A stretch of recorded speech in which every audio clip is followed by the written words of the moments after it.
G'day and welcome to this video series chatting about all things evidence-based library and information practice. What it is, where it came from, tips and tricks on how to get started, and the challenges and opportunities related to its implementation at an individual practitioner level and also an organisational level as well.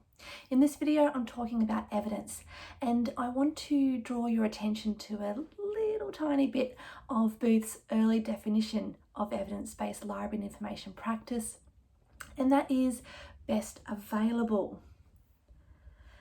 Best available recognises that a few things. One is that not one type or source of evidence is going to be perfect. Evidence is never going to be perfect, nor is one type or source of evidence going to answer your question.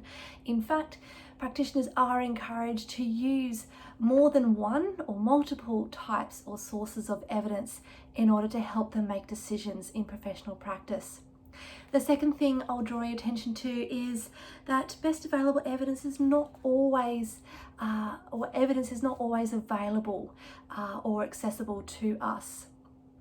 For example, libraries like to draw some sort of correlation between attendance or engagement with library services with academic success. Some libraries have access to this data, some don't. It really differs according to your context, though it would be difficult to draw a direct correlation, of course.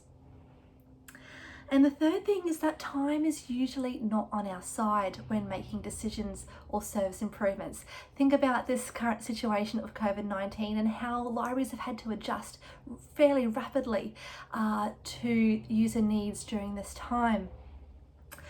And so sometimes you have to settle with what you have, make the decision and reevaluate later, or reevaluate the impact that decision has had on services and communities later on. And so that's when you could identify what evidence you need to make future decisions. For example, we don't know, or there's little evidence about how long should the physical collection items need to be quarantined for when they are returned. So we really have to just take make a stand, make a decision, and then gauge and reevaluate later on.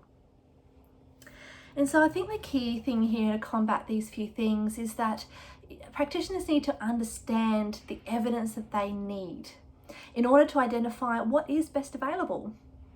And the other thing is that we need to understand the limits, gaps, pitfalls of evidence as well in order to praise it and apply evidence to our given scenario effectively.